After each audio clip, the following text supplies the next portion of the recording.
সূরা লুকমান দ্বিতীয় রুকু। ওয়ালাকাদ আতাইনা লুকমানাল হিকমাতা আনিশকুর লিল্লাহ ওয়া মান ইয়াশকুর ফাইন্নামা ইয়াশকুরু লিনাফসিহি ওয়া মান কাফারা ফাইন্নাল্লাহা গানিয়্যুন হামিদ। وإذ قال لقمان لابنه وهو يعظه يا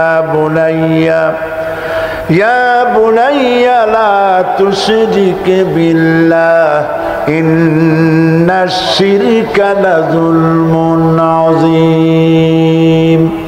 صدق الله العظيم। দুটি আয়াত আমি আপনাদের সামনে তেলাওয়াত করেছি।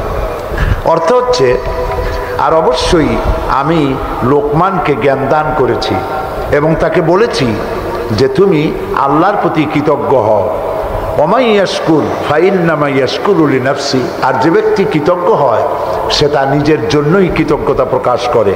ওমান কাফারা, আর যে ব্যক্তি অকৃতজ্ঞ, ফাইন্নাল্লাহা গানিয়্যুন হামিদ, আর জেনে রেখো আল্লাহ তাআলা কারো কৃতজ্ঞতার, কারো প্রশংসার মুখাপেক্ষী নন।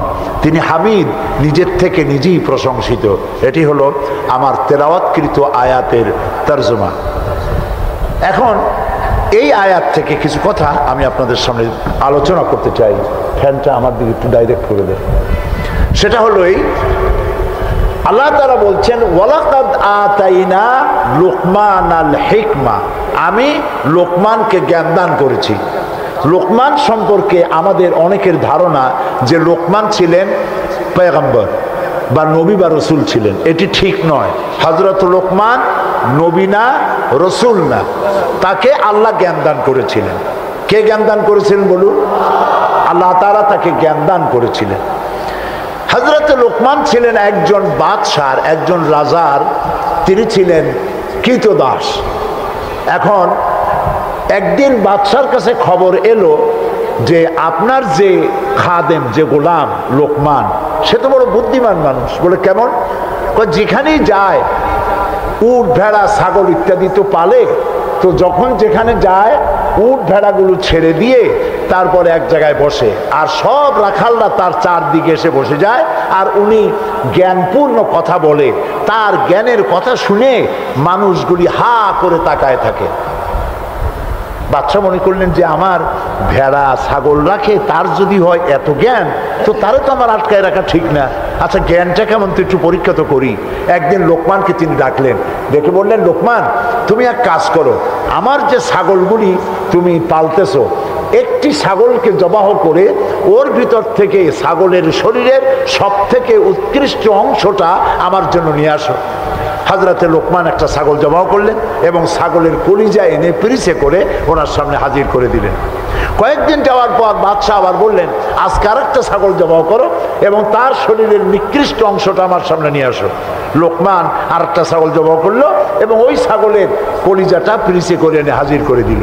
বাদশাহ বলল, আমি শুনছিলাম তোমার নাকি অনেক জ্ঞান, এই বুঝি জ্ঞানের পরিচয়। আমি যেদিন চাইলাম, প্রথম বললাম সব থেকে উৎকৃষ্ট জিনিস আনো, তুমি কলিজা নিয়ে আসলা। সব থেকে নিকৃষ্ট জিনিস চাইলাম, তখনও তুমি নিয়ে আসলা কলিজা। তোমার জ্ঞানের পরিচয় তো পাইলাম না। লোকমান বললেন, হযরত লোকমান হাকিম বললেন, জাহাপানা, আপনি আমার মধ্যে জ্ঞানের পরিচয় কি পেয়েছেন পান নাই সেটা বড় কথা না। বড় কথা হলো এই, শুধু মানুষ না, প্রত্যেক প্রাণীর মধ্যেই আল্লাহ তাআলা একটা জিনিস দিয়েছেন। সেই জিনিসটা যদি ভালো হয় তাহলে প্রাণীটা ভালো। অর্থাৎ মানুষের মধ্যে, প্রাণীর মধ্যে ভালো যদি কোনো জিনিস থাকে তার নাম দিল, তার নাম কলিজা। আর খারাপ যদি কোনো জিনিস থাকে তার নাম দিল, তার নাম কলিজা। এখন লক্ষ্য করুন, লোকমান যে কথা বললেন 1000 বছর আগে, নবী করিম সাল্লাল্লাহু আলাইহি সাল্লাম 1000 বছর পরে পৃথিবীতে এসে সেই একই কথাই বললেন। একই কথাই বললেন। রাসূল কি বললেন? আল্লাহর নবী বললেন, ইন্না ফিল জাসাদে মুদগাতান, মানুষের শরীরের মধ্যে এক টুকরা গোশত আছে। গোশত টুকরা ভালো, গোটা শরীর ভালো। গোশত টুকরা খারাপ, গোটা শরীর খারাপ। আলা ওয়াহিয়াল কালব, সেটা হলো হৃৎপিণ্ড, সেটা হলো কলিজা। তাহলে লোকমান যে জ্ঞান পাইছিলেন, যে জ্ঞানের দ্বারা তিনি এই কথা বললেন, সেই জ্ঞানটা কার ছিল? বলেন কার? আর রাসূল যে জ্ঞান পেয়েছিলেন সেই জ্ঞানটা কার? কাজী আল্লাহর পক্ষ থেকে যে জ্ঞান আসে সেই জ্ঞানের কথা একরকম হয়, কিন্তু বুদ্ধিজীবী দার্শনিক তাদের কথা এক হয় না, বিজ্ঞানীদের কথাও এক হয় না। বিজ্ঞানের তো একটা থিওরি এরকম আছে যে বিজ্ঞানের কোনো থিওরি ফাইনাল নয়। বুদ্ধিজীবীদের কথাই ধরুন, কার্ল মার্কস বলেছেন মানুষ পেট সর্বস্ব জীব, আলফ্রেড বলেছেন মানুষ সেক্স সর্বস্ব জীব, আবার ডারউইন এসে বললেন এগুলি তোমরা যা বলো একটাও ঠিক না, মানুষ মোটে মানুষই না। বলে মানুষ কি? মানুষ হলো বান্দর। তো চিন্তাবিদ, বুদ্ধিজীবী, দার্শনিক তাদের কথায় মিল নাই, নবীদের কথায় মিল আছে না নাই? বলেন, জোরে বলেন, আছে না নাই? আপনি কি এইরকম একজন দুইজন নবীর খবর জানেন? এক নবী বলেছে আল্লাহ এক, আর একজন বলেছেন বেশি হইতে পারে, নাউজুবিল্লাহ। শুনেছেন এরকম? একজন বলেছে মৃত্যুর পরে আরেকটা জীবন আছে, কবর আছে, হাসর আছে, বিচার আছে, সিরাত আছে, মিজান আছে, বেহেশত আছে, দোজখ আছে। আর এক নবী বলছেন নাও থাকতে পারে। এরকম হয়েছে? হয় নাই। আদম আলাইহিস সালাম থেকে মুহাম্মদ সাল্লাল্লাহু আলাইহি সাল্লাম পর্যন্ত সমস্ত নবীদের কথা কয় রকম? স্লোগান কয়টা?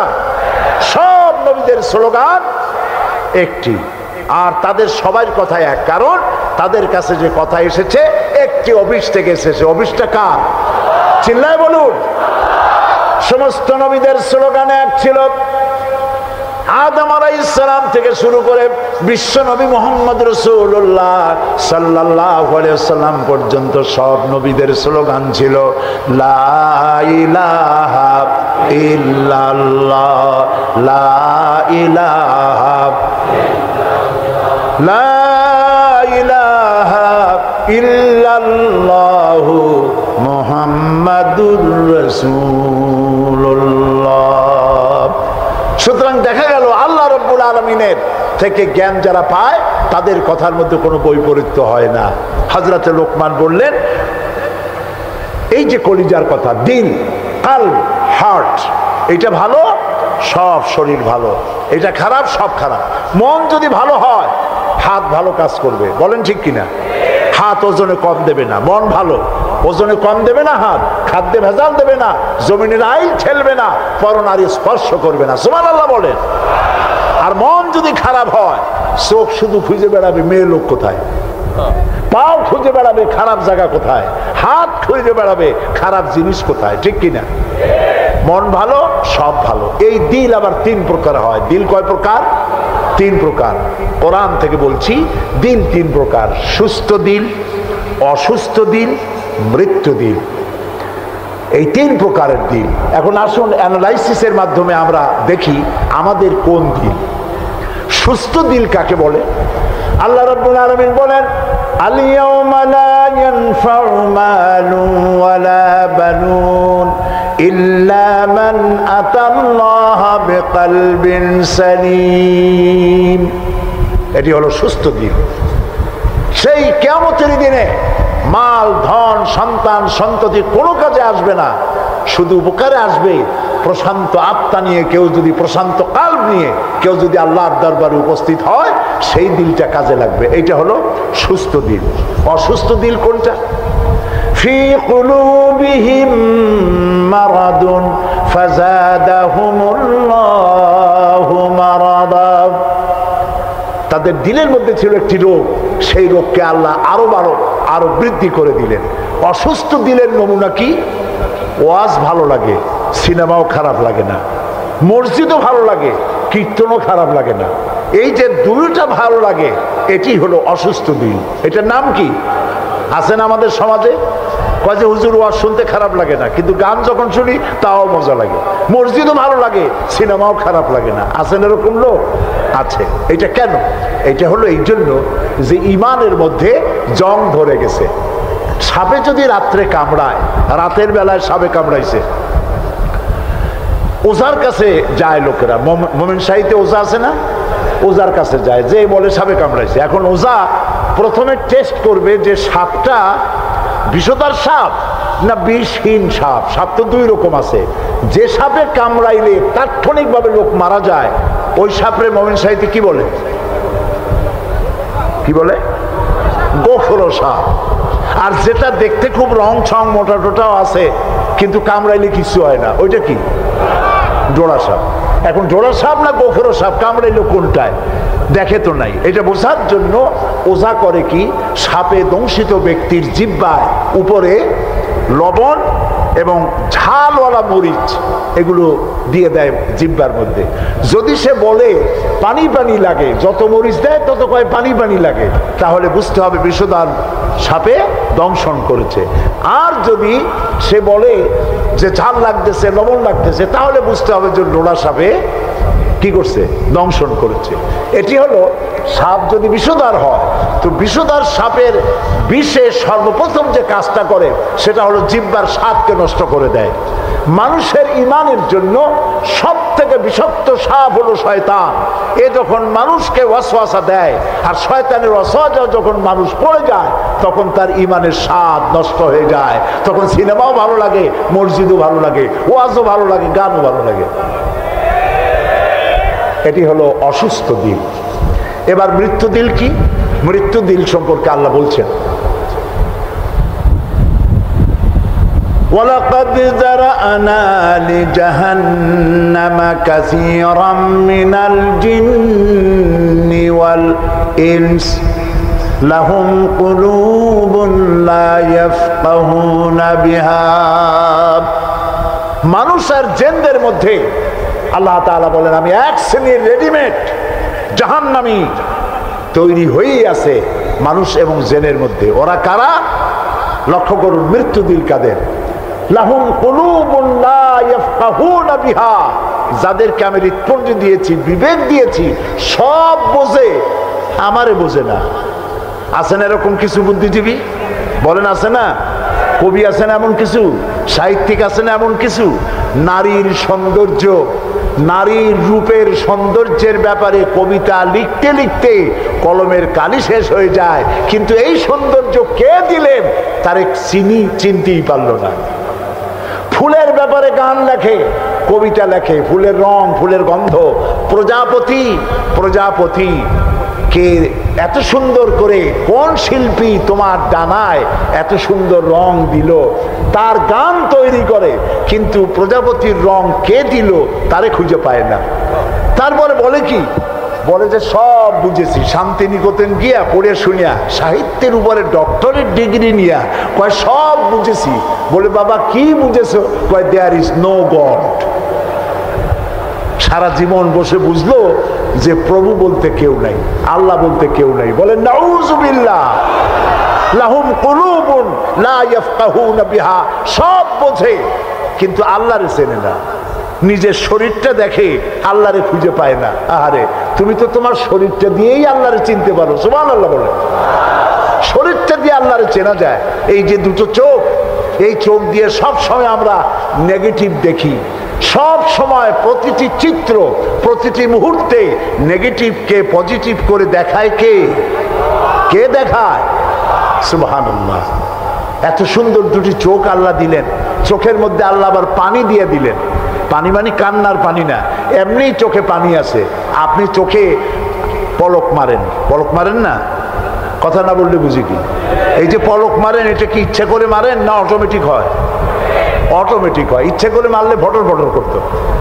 আপনি নিজের অজান্তেই চোখগুলি পলক মারে কেন? আল্লাহ রাব্বুল আলামিন মানুষের কল্যাণের জন্য এমন অটোমেটিক ব্যবস্থা করে তিনি রেখে দিয়েছেন। শহরে, বন্দরে, গ্রামে, নগরে, গঞ্জে বাতাসের ভিতরে পলিউশন আছে, রোগের জার্ম আছে, বাতাসের ভিতরে উড়ে বেড়ায়, অনবরত চোখের ভিতরে প্রবেশ করে চোখ নষ্ট করে দিতে পারে। এই জন্য রব্বুল আলামিন চোখের ভিতরে পানি ধরনের এক রকম মেডিসিন রেখে দিয়েছেন। প্রতি মুহূর্তে চোখ পলক মেরে মেরে চোখকে আল্লাহ তাআলা ক্লিন করে দিতেছেন। শরীরের ভিতরে একটা শরীর দিয়ে আল্লাহকে চেনার জন্য যথেষ্ট। এই শরীরে আল্লাহ অসংখ্য রগ রেশা দিয়েছেন। মাথা থেকে শুরু করে পা পর্যন্ত যতগুলি নার্ভ আছে, সবগুলি নার্ভ ছিঁড়ে ছিঁড়ে যদি জোড়া লাগানো যায়, পুরা পৃথিবী একবার ঘুরে আসা যাবে। সুবহানাল্লাহ করতে ইচ্ছে করে না? যদি পাশাপাশি সাজায় রাখেন 3 একর জমিন লাগবে একটা মানুষের রগ সাজায় রাখতে। এই রগগুলি দিয়ে আপনি আমি যা খাই এটাকে বলা হয় কার্বোহাইড্রেট। চাউল জাতীয় খাদ্য, আটা জাতীয় খাদ্য, চিনি জাতীয় খাদ্য, আর ডাল জাতীয় খাদ্য। এই 4 প্রকারের খাদ্য হলো কার্বোহাইড্রেট। এগুলি মানুষে খাইলে পরে শরীরের ভিতরে এর থেকে রক্ত হয়, এর থেকে পেশাব পায়খানা হয়ে বর্জ্য বেরিয়ে যায়, আর যেটা রক্ত হয় সেই রক্তটাকে গোটা শরীরে প্রবাহিত করে শরীরটাকে আল্লাহ উষ্ণ রাখেন। সেজন্য এত রগ রেশা দিয়েছেন।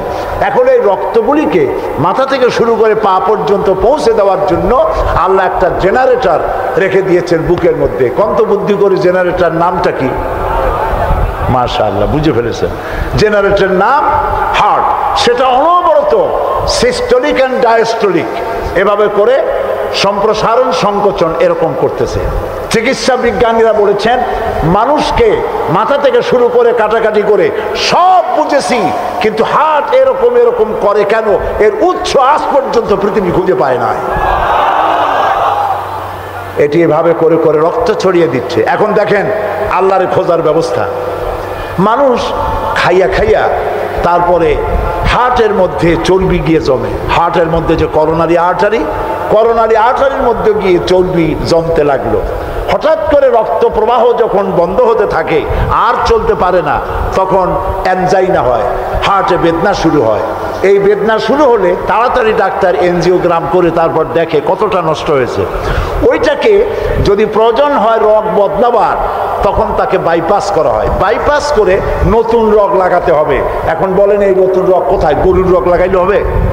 বলেন ছাগলের রগ? এখন আল্লাহ রব্বুল আলামিনকে চেনা সহজ। ওই রব্বুল আলামিন এমন সুন্দর ব্যবস্থা রেখেছেন, কারো যদি বাইপাস ওপেন হার্ট সার্জারি করার যদি প্রয়োজন হয়, রগের যদি 2-4টা রগ যদি লাগে, আল্লাহ রব্বুল আলামিন মানুষের হাতের মধ্যে, পায়ের মধ্যে স্পায়ার পার্টস কতগুলি রগ রেখে দিয়েছেন। ডাক্তারেরা পা থেকে, হাত থেকে সেই রগগুলি নিয়ে হার্টের ভিতরে ওই রগ লাগিয়ে দিয়ে নতুনভাবে আবার রক্ত সঞ্চালনের ব্যবস্থা করে দেয়। যালিকুমুল্লাহু রাব্বুকুম, এই হচ্ছে তোমাদের রব। সুবহানাল্লাহ বলেন। ইনি আল্লাহ যিনি এই ব্যবস্থা করেছেন। কিডনি লাগে একটা মানুষের জন্য কয়টা? না 2টা লাগে না, কিডনি লাগে একটা, কিন্তু আল্লাহ তাআলা দিয়েছেন কয়টা? 2টা। একটা যদি অকেজ হয়ে যায় তো আরেকটা দিয়ে যেন কাজ হয়।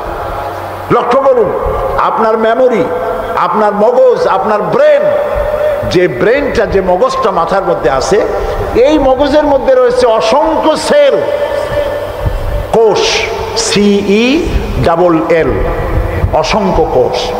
মেমোরি কোষ, বুদ্ধির কোষ, শোকের কোষ, সুখের কোষ, অনুভূতির কোষ। মানে আপনার জন্য, এরপরে ডাটা ইনফরমেশন রক্ষা করার জন্য কোষ। অনেকগুলি সেল আছে। মেমোরি সেল যেটা আছে মগজের মধ্যে, সারা পৃথিবীর সকল ডাটা, সকল ইনফরমেশন, সকল তথ্য যদি আপনার মেমোরিতে আপনি ঢুকান, এই মেমোরি সেলে এত জায়গা, পৃথিবীর সব ডাটা ঢুকাবার পরেও 100 ভাগের 1 ভাগ জায়গা ভরবে না। দেখুন অবস্থা। আপনি বসে আছেন চেয়ারে, অফিসে কাজ করছেন, হঠাৎ করে অনুভব করলেন কে যেন জামা গেঞ্জি ফুটো করে আপনার পিঠের মধ্যে নিডেল ঢুকাই দিছে। কে দিল? কে দিল?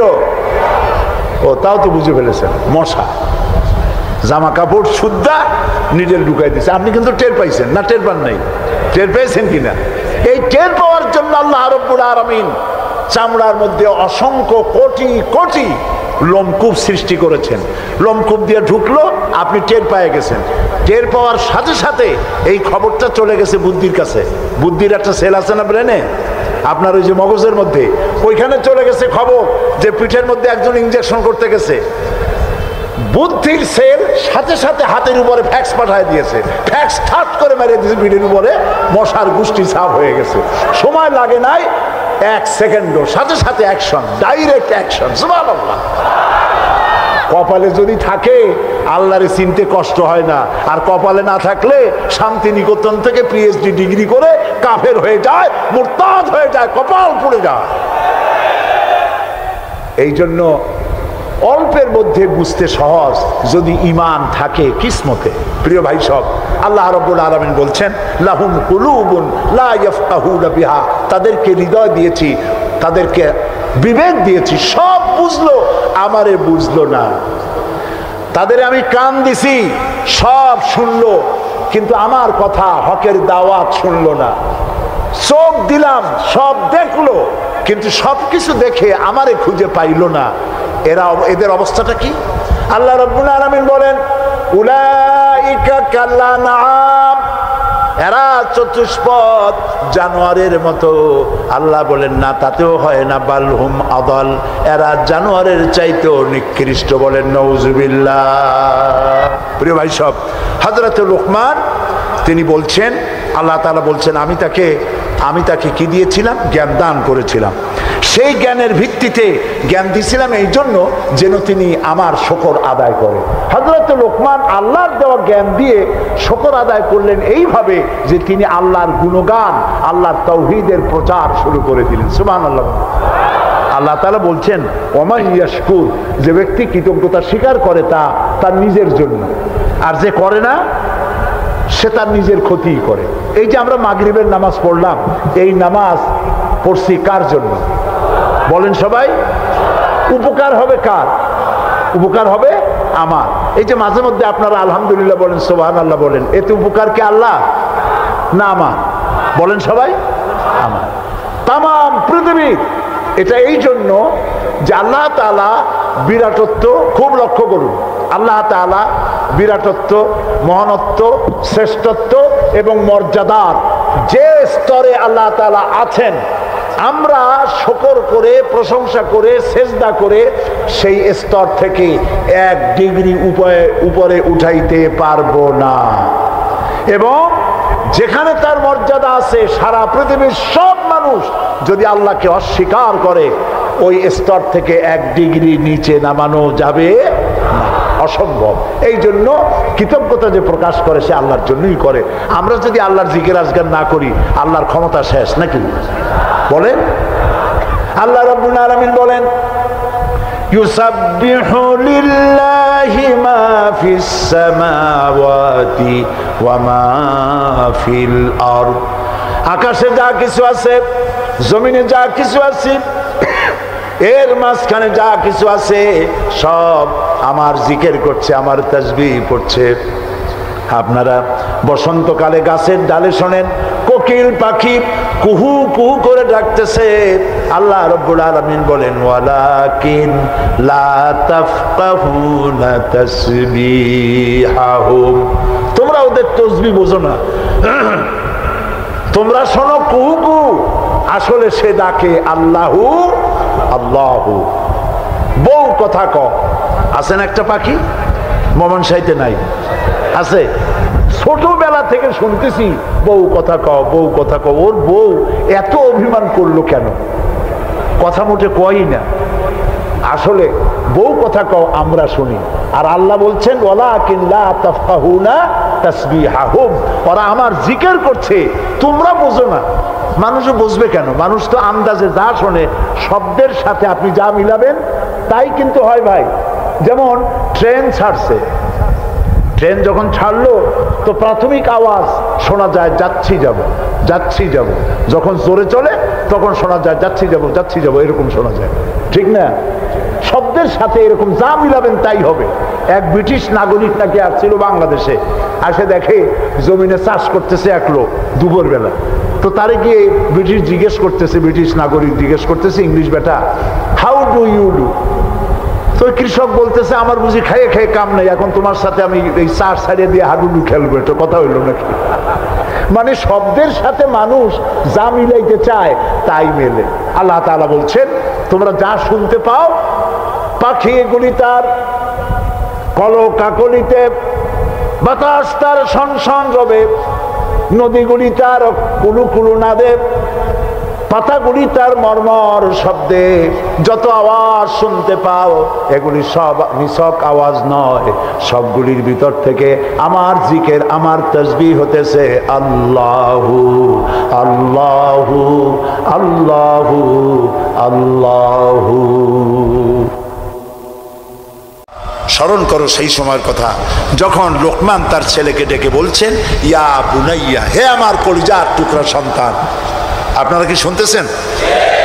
আমার সাথে থাকুন, তাহলে বুঝতে সুবিধা হবে। হযরতে লোকমান বলছেন ইয়া বুনাইয়া, ও আমার কলিজার টুকরা সন্তান। ওলামারা জানেন যে এখানে হওয়া উচিত ছিল ইয়া ইবনি, ইয়া ইবনি, ও আমার ছেলে, কিন্তু আল্লাহ তাআলা শোনাচ্ছেন লোকমান ডেকে বলেছি ইয়া বুনাইয়া, আমার ছেলে, ওইভাবে না বলে তিনি বললেন কি ইয়া বুনাইয়া। বুনাইয়া মানে কি? বুনাইয়া শব্দ এটা হলো তাসগীর করা হয়েছে। এটা বলা হলো হে আমার কলিজার টুকরা, নয়নের পুতুলি, বাবা ধন, সোনামণি। সুবহানাল্লাহ বলেন। দাওয়াতের এটি হলো টেকনিক। আপনি যখন ইসলামের দাওয়াত দিবেন তখন আপনাকে দাওয়াত দিতে হবে মিষ্টি ভাবে। আল্লাহ শিখাই দিয়েছেন উদউ ইলা সাবিল রাব্বিকা বিল হিকমাতি ওয়াল মাউইজাতিল হাসানা, উত্তম ভাবে মিষ্টি করে সুন্দর করে বৈজ্ঞানিক পন্থায় সুন্দর সুন্দর কথা দিয়া মানুষকে আমার পথে ডাকো। আল্লাহ তাআলা বলছেন সুবহানাল্লাহ। এই জন্য আপনি মেজাজ খারাপ করলে পারবেন না।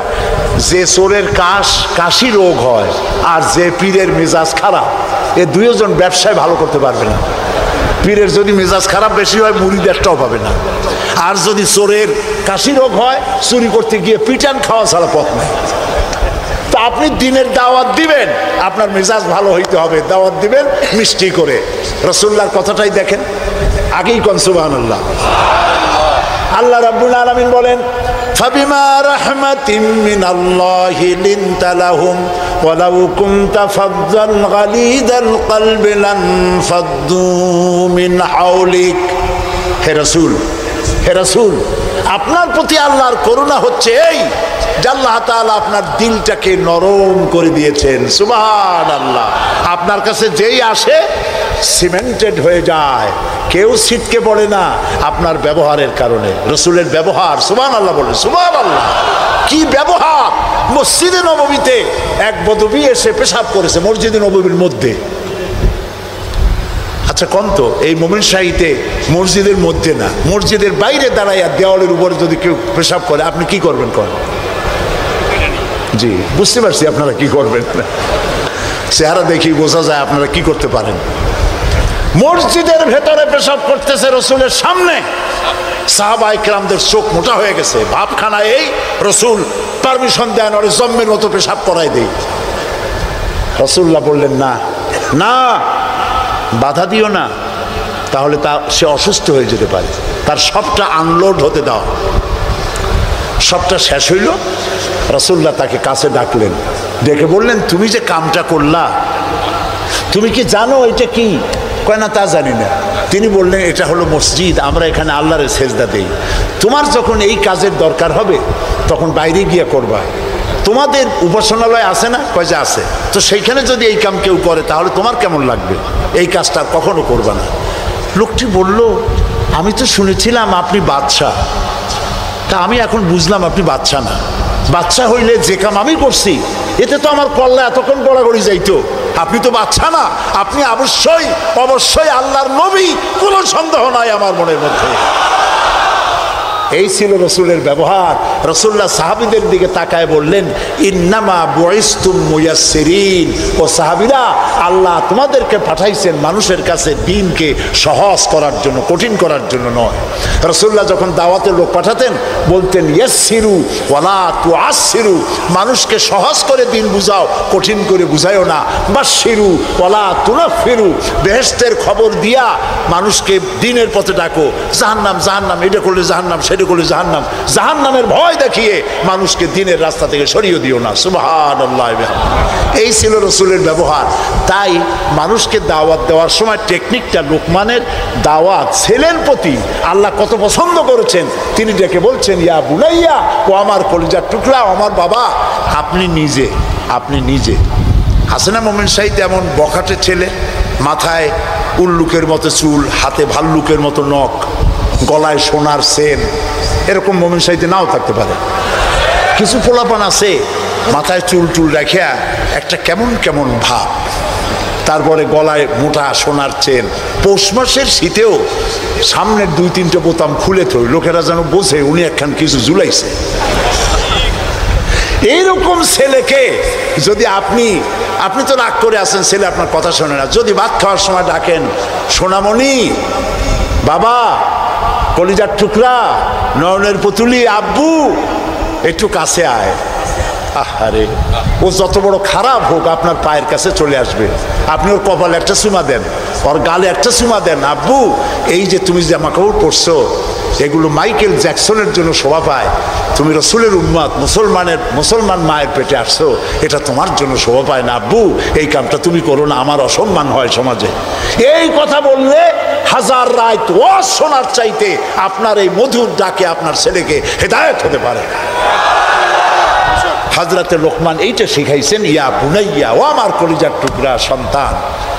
নসিহত শুনে মনে হয় যে ছেলে খুব ছোট, কিন্তু আসলে ছোট না, ছোট ছেলের এত বড় নসিহত করা যায় না।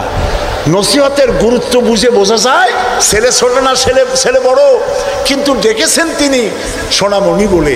যেমন আমাদের দেশে খোকা আছে, গেদা আছে, আমাদের বরিশালে পিরোজপুরে বাচ্চা ছেলেদেরকে আদর করে ডাকে গেদা, আর বেশি আদর করলে কয় গেদু। তো খোকারে ডাক দিল, এই খোকা, গেন্দু, আরে মেহমান আসছে, একটু চাটা নিয়ে আয়।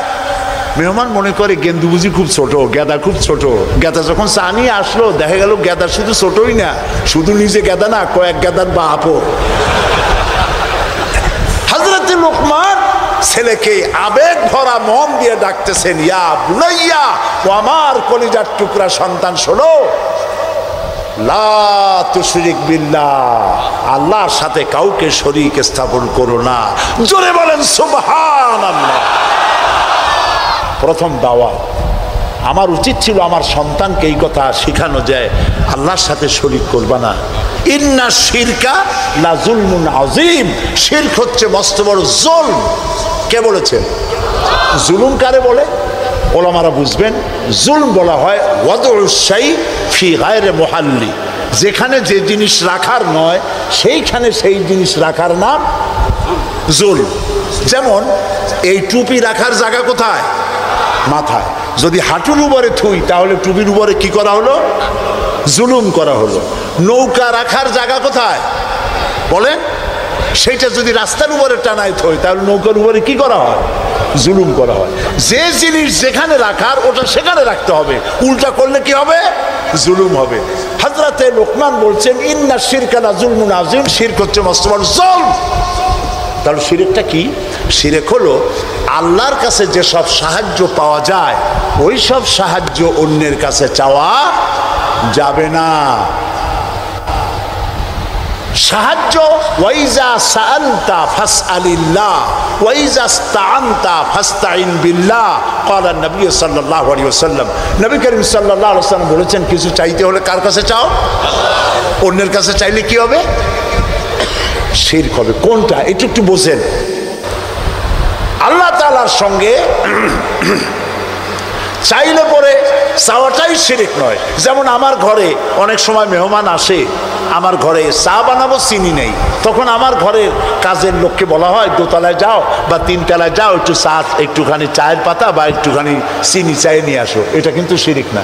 আমি বাড়ি বানাইতেছি, টাকায় কুলাইতে পারছি না, আমি দেলোয়ার হোসেন খান দুলু ভাইকে বললাম, ভাই আমরা তো পার্লামেন্টে একসাথে থাকি, আমি তো টাকায় কুলাইতে পারতেছি না, আমার 10 লাখ টাকা দেন। এটা শিরক না। কথা কি বুঝে আসতেছে? কোনটা শিরক? শিরক হলো বিবাহ করেছে 8-10 বছর বাচ্চা হয় না, এই বাচ্চা আপনি কোনো খাজা বাবা কোনো পীরের মাজারে চাইতে পারবেন না, এটার নামই শিরক। আমার অসুখ হয়েছে, আমি রোগ মুক্তির জন্য কোনো পীরের নামে মানত করতে পারি না, হারাম। মানুষের নামে মরা পীর অথবা জীবিত পীর, কোন পীরের নামে মানত এবং তার কাছে আশা পূরণের জন্য যাওয়া জায়েজ নাই, হারাম, হারাম এবং হারাম। সন্তান দেবে কে? চিল্লায় বলেন। সন্তান দেওয়ার মালিক তিনি। তিনি ছাড়া কেউ সন্তান দিতে পারে না। এই দেখুন কোরআন, কোরআনে কারিমে রব্বুল আলামিন বলেন, আমি কাউকে কন্যা দেই, আমি কাউকে পুত্র দেই, কন্যা দেই না, কন্যা দেই তো পুত্র দেই না, আবার কাউকে কন্যাও দেই পুত্রও দেই, আবার কাউকে কিছুই দেই না। ইন্নাল্লাহা আলা কুল্লি শাইইন কাদির, সমস্ত জিনিসের উপরে ক্ষমতা কার? সবাই বলে আল্লাহ তাআলার ক্ষমতা।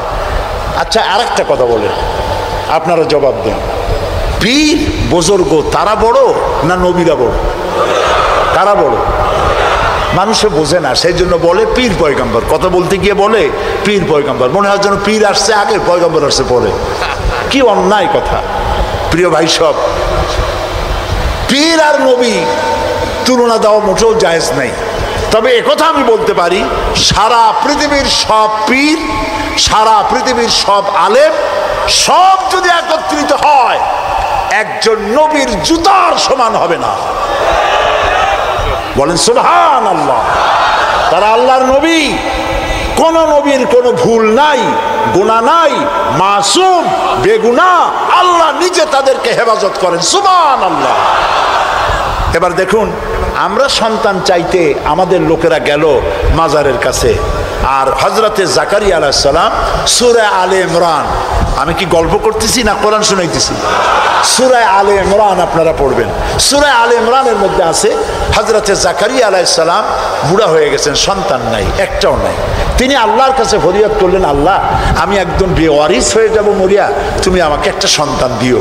একদিন তিনি নামাজ পড়তেছিলেন, নামাজের মধ্যে হযরতে জিবরাইল আলাইহিস সালাম আসলেন। হযরতে জিবরাইল ওহী নাযিল করলেন। আল্লাহ তাআলা বলেন, হে জাকারিয়া, আমি তোমাকে সুসংবাদ দিতেছি, তোমাকে একটি পুত্র সন্তান দেওয়া হবে। পুত্র সন্তানটি জন্মগ্রহণ করার সঙ্গে সঙ্গে নাম রেখে দিও ইয়াহইয়া। ছেলে হবে, সন্তান হবে, সন্তান হবে ছেলে। আর নাম রেখে দিলেন কে? আল্লাহ নিজেই।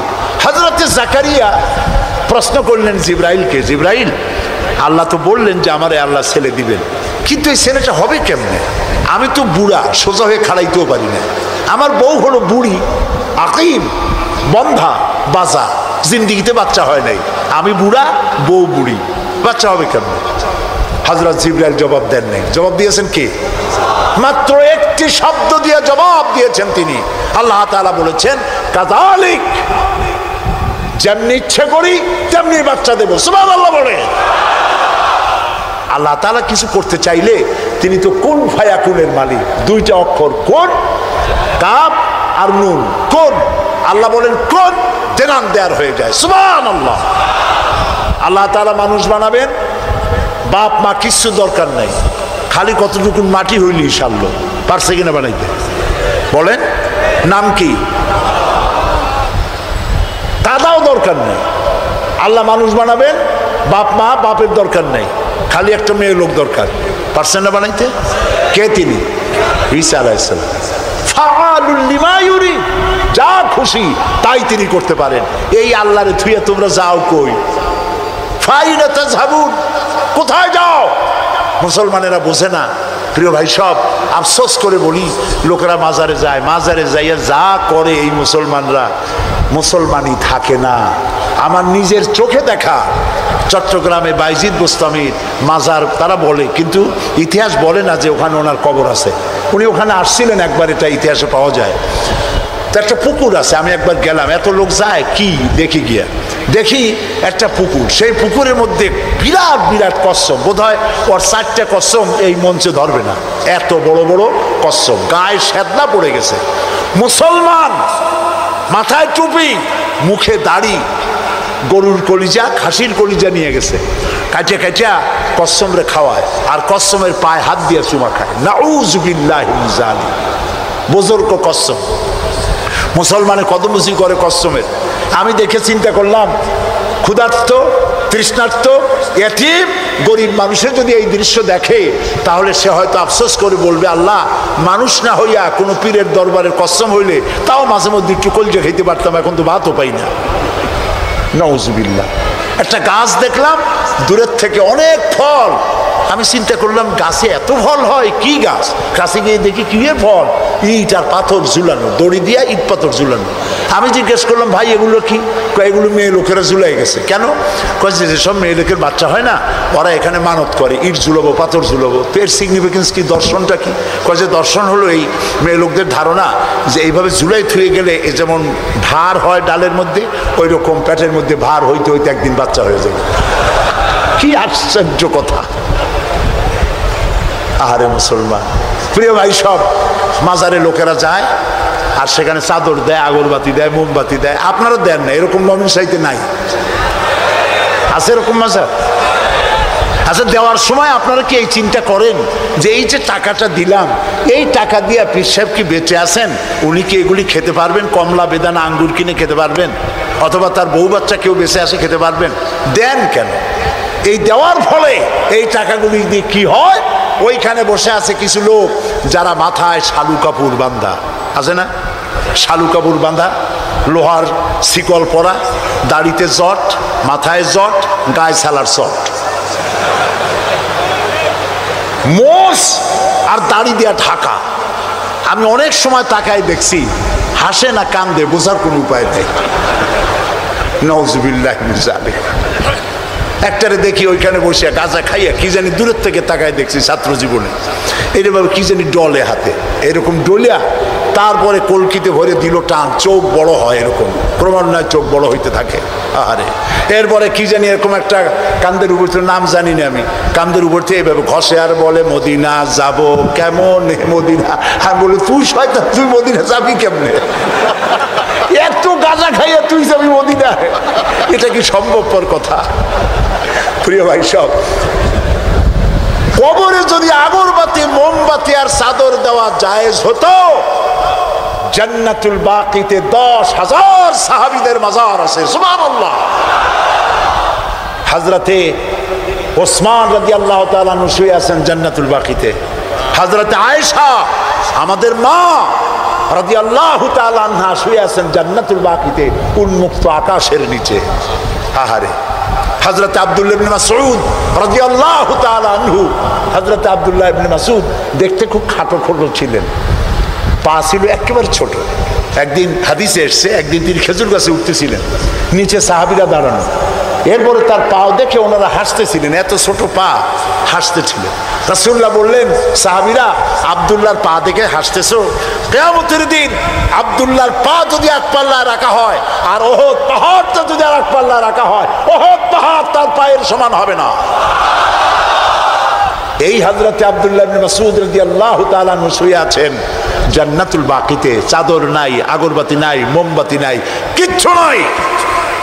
রাসূলুল্লাহ বলেছেন, জান্নাতুল বাকিতে, বাকি থেকে কিয়ামতের দিন 70,000 আহলে বাকি চাঁদের মতো চেহারা নিয়ে বিনা হিসাবে আল্লাহর জান্নাতে চলে যাবে। ওইখানে চাদর নেই, আর আমরা আমাদের দেশের পীর সাহেবদের মাজারে চাদর দিয়ে, আগরবাতি দিয়ে, মোমবাতি দিয়ে সর্বনাশ করছি।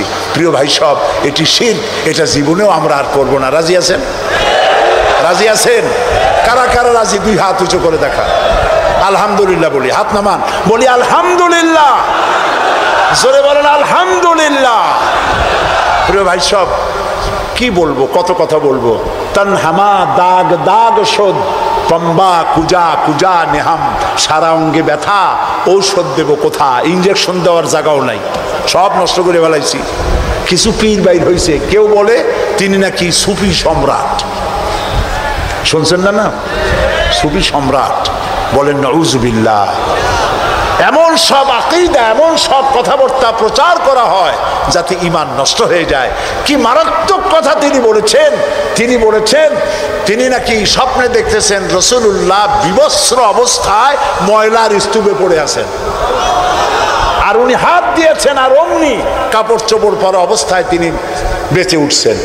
এর দ্বারা তিনি বলতে চান যে তিনি নাকি মুহাম্মদী ইসলামের পুনর্জীবন দানকারী। বলেন নাউজুবিল্লাহ। প্রথমে তো মুহাম্মদ সাল্লাল্লাহু আলাইহি ওয়াসাল্লামের ইসলাম না, ইসলাম কার? আর উনি পুনর্জন্ম দিতে কে? বিশ্ব আশিকে রাসূল সম্মেলনের নামে শিরক আর বিদআতকে ছড়ানো হচ্ছে। মুসলমানেরা, এইটা নাজাতের পথ না, নাজাতের পথ এইটা। নাজাতের পথ কোনটা? জোরে বলেন। নাজাতের পথ কোরআন, এর দ্বিতীয় কোনো রাস্তা নাই। সেই কথাই হযরত লোকমান বুঝাচ্ছেন। হযরতে লোকমান বলেন, লা তুশরিক বিল্লাহ, ও আমার কলিজার টুকরা সন্তান, আল্লাহর সাথে কাউকে শরীক স্থাপন করো না। ইন্নাশ শিরকা লাযুলমুন আযীম, শিরক হচ্ছে মস্ত বড় জুলুম, এর কাছেও যেও না। প্রিয় ভাই সব, আমরা যদি না খেয়ে থাকি, কে আমাদের খাওয়ায়? আমাদের জাতির পিতার মুখ দিয়ে শুনুন, কে আমাদের জাতির পিতা? এই ব্যাপারে আপোষ করবেন? জীবন চলে যাবে মুসলমানের, এই ব্যাপারে কোনো আপোষ নাই।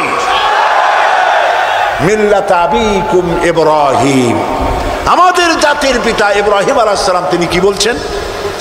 আল্লাযী হুয়া ইউতঈমুনি ওয়া ইয়াসকিন, আমি যখন ক্ষুধার্ত হই আল্লাহ আমারে খাওয়ায়, আমি যখন তৃষ্ণার্ত হই আল্লাহ আমারে পান করায়।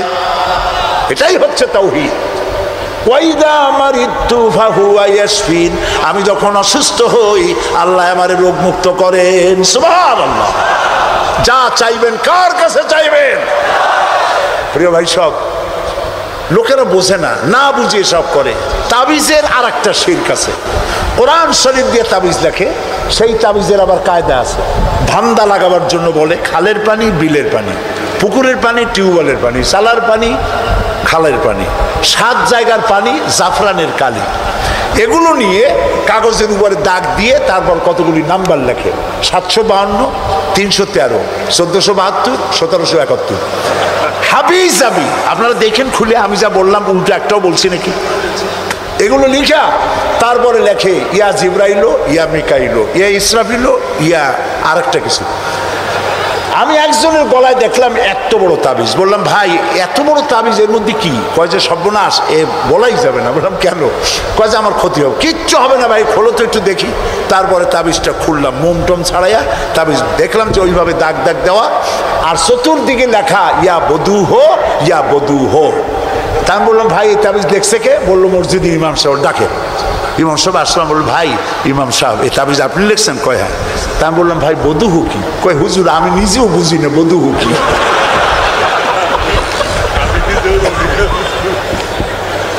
এখানে ওলামায়ে কেরাম আছেন, তারা হয়তো জানতে পারেন। আমি আমার বিদ্যা যতটুকু না, আমি বধূ হু চিনি নাই কি জিনিস। এই সব তাবিজ লিখে লিখে গলায় ঝুলানো হচ্ছে। পীর সাহেবদের কাছে যায়, লাল সুতো কালো সুতো নিয়ে যায়, পীর সাহেবরা পরে ফুদায় গিরে দেয়, ফুদায় গিরে দেয়। এই সুতা গলায় বান্ধা, তারপরে এই সব তাবিজ ঝুলানো। হাদিস শরীফে এসেছে শিরক, শিরক। রাসূল এটা করেন নাই। একজন সাহাবী তাবিজের ব্যবসা করেন নাই। ঝাড়ফুঁক করেছেন, ঝাড়ফুঁক করা জায়েজ আছে, রাসূলুল্লাহ করেছেন, সাহাবায়ে কেরাম করেছেন। ঝাড়ফুঁকের জন্য কোরআনের মধ্যে 2টা সূরা শুধু ঝাড়ফুঁকের জন্যই আল্লাহ নাজিল করেছেন, একটা সূরা ফালাক আর একটা সূরা নাস। সুবহানাল্লাহ বলেন। মানুষের ক্ষতি করতে পারে, জাদু টোনা করতে পারে, সেজন্য রাসূলুল্লাহ বলেছেন, লক্ষ্য করেন হাদিস, সূরা ফালাক সূরা নাস 3 বার পড়বে ফজরের পরে, 3 বার পড়বে রাতে শোয়ার সময়। পড়িয়া হাতের মধ্যে ফু দিয়া এই হাত দুটো মাথা থেকে শুরু করে শরীরের মধ্যে ডলে দিবে। রাসূলুল্লাহ নিজে এটা করতেন। আল্লাহ রাসূল বলেছেন এই আমল যে করবে, দুষ্ট জিন, দুষ্ট শয়তান, দুষ্ট মানুষের অনিষ্টতা থেকে আল্লাহ তাকে হেফাজত করবেন। সুতরাং এই তাবিজের ব্যবসা ছাড়া উচিত এবং সব রকমের শিরক থেকে মুক্ত হওয়া উচিত। তাহলে আল্লাহ তাআলা আমাদের প্রতি রহম করবেন। আল্লাহ তাআলা জিজ্ঞেস করছেন, ছেলে মেয়ে, সুস্থতা অসুস্থতা মানুষের কাছে চাও কেন? আলাইসাল্লাহু বিকাফিন আবদা। আবার শোনেন, কে বলতেছেন কথা? আলাইসাল্লাহু বিকাফিন আবদা। আমি আল্লাহ, আমি কি আমার বান্দার জন্য যথেষ্ট নই? আপনারা বলেন অবশ্যই যথেষ্ট। চিল্লায় বলেন অবশ্যই যথেষ্ট। আল্লাহ তাআলা যদি যথেষ্ট হন, তাহলে আমরা শিরকের কাছে কেন যাব? আল্লাহ কি পছন্দ করলেন দেখেন। আল্লাহ তাআলা পছন্দ করে লোকমানের কথা উঠাই দিলেন যে শিরক করব না, শিরক হলো মস্ত বড় জুলুম। এই শিরকের কথা একটি আয়াত পড়ে শেষ করে দেই। আমরা কি আল্লাহর সাথে দেখা করতে চাই? বলেন। এটা তো খুব খারাপ কথা হলো। আমি বললাম আমরা কি আল্লাহর সাথে দেখা করতে চাই? এই 4-5 জন করে চাই, আর বাকি লোকের অবস্থা তো খুবই করুন। আমরা কি আল্লাহর সঙ্গে দেখা করতে চাই? এইবার বুঝেছেন, প্রথমে বুঝছিলেন না। আল্লাহ রাব্বুল আলামিন বলেন, ফামান কানা ইয়ারজু লিকা রাব্বিহি ফালইআমাল আমালান সালিহান ওয়ালা ইউশরিক বিইবাদাতি রাব্বিহি আহাদা। যদি কেউ রবের সঙ্গে দেখা করতে চায়, তোমরা যদি আল্লাহর সঙ্গে দেখা করতে চাও, দুইটা কাজ করবা। এক নম্বর হলো ভালো ভালো কাজ করো, নেক কাজ করো। দুই নম্বরে আল্লাহর ইবাদতের সাথে কাউকে শরীক স্থাপন করবা না। শিরক থেকে যদি নিজেকে বাঁচাই, আল্লাহর সাথে কিয়ামতে দেখা হয়ে যাবে। সুবহানাল্লাহ বলে রাসূলুল্লাহ বলছেন, বুখারী শরীফের হাদিস, গাধার পৃষ্ঠে সওয়ার হয়ে তিনি যাচ্ছিলেন। হযরত মুআজ রাদিয়াল্লাহু তাআলা আনহু এই হাদিস রিওয়ায়াত করেছেন। তিনি বলছেন, আমি রাসূলের পিঠের সঙ্গে ভাবে বসেছিলাম গাধার পেছনে। তিনি আমারে ডাকলেন, ইয়া মুআজ। আমি বললাম, লাব্বাইক ওয়া সাদাইক। তিনি আবার বললেন, ইয়া মুআজ। আমি আবারও সাড়া দিলাম। তিনবার তিনি ডাকলেন। তিনবার ডেকে বললেন, মুআজ, তুমি কি জানো আল্লাহর উপরে বান্দার হক কি আর বান্দার উপরে আল্লাহর হক কি? হযরতে মুআজ বলেন, আমি জানি না, আল্লাহ এবং তার রাসূল ভালো জানেন। নবীজি বললেন, শোনো মুআজ, আল্লাহর উপরে বান্দার হক হচ্ছে এই, বান্দা আল্লাহর ইবাদতের সঙ্গে কাউকে শরীক স্থাপন করবে না। এটা হলো আল্লাহর উপরে বান্দার হক। আর বান্দার উপরে আল্লাহর হক হচ্ছে এই, যেই বান্দা আল্লাহর ইবাদতের মধ্যে কাউকে শরীক স্থাপন করবে না, ওই বান্দার উপরে আল্লাহর হক হচ্ছে এই যে কিয়ামতের দিন আল্লাহ রাব্বুল আলামিন ওই বান্দার জন্য জাহান্নামের আগুন হারাম করে দিবে।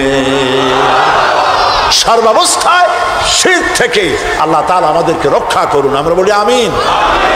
আর একটি আয়াত পড়ে আপনাদেরকে ছেড়ে দেব মুনাজাতের মাধ্যমে, আল্লাহ যেন কবুল করেন, বলেন আমিন। আর একটি আয়াত আল্লাহ তাআলা বলেন, ওয়াসাইনাল ইনসানা বিওয়ালিদাইহি হামালাতুহু উম্মুহু ওয়াহানান আলা ওয়াহনি ওয়া ফিসালুহু ফি আমাইনি আনিশকুর লি ওয়া লিওয়ালিদাইকা ইলাইয়াল মাসির। প্রিয় ভাই সব, এতক্ষণ কথা বলতেছিলেন কে? লোকমান। এতক্ষণ কথা বলতেছিলেন কে? লোকমান। লোকমান হাকিমের বক্তৃতা নসিহত শেষ হয় নাই, আল্লাহ ঢুকে পড়েছে। কথা শুনতেছেন? লোকমান হাকিমের নসিহতের প্রসঙ্গ শেষ হয়নি, মাঝখানে আল্লাহ তাআলা ঢুকলেন আরেকটা বিষয় নিয়ে। সে বিষয়টি কি? আল্লাহ রাব্বুল আলামিন বলেন, আমি পৃথিবীর সব মানুষকে ওসিয়ত করেছি, নির্দেশ দিয়েছি, উপদেশ দিয়েছি, তারা যেন তার মা বাপের প্রতি কৃতজ্ঞ হয়। এটা এই জন্য, যেহেতু মা বাপের প্রতি কৃতজ্ঞতা করলে পরে আল্লাহ তাআলা বলেন, মা বাপ তোমাকে, তোমার মা তোমাকে গর্ভে ধারণ করেছে অত্যন্ত শ্রান্তির সাথে, কষ্টের সাথে, ডেলিভারিও করেছে অত্যন্ত কষ্টের সাথে, আর দুধ ছাড়াতে সময় লেগেছে 2 বছর।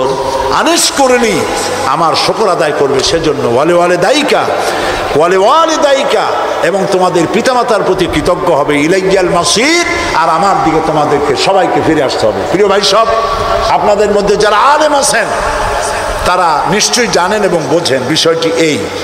হযরতে লোকমান বলতেছিলেন কি বিষয়?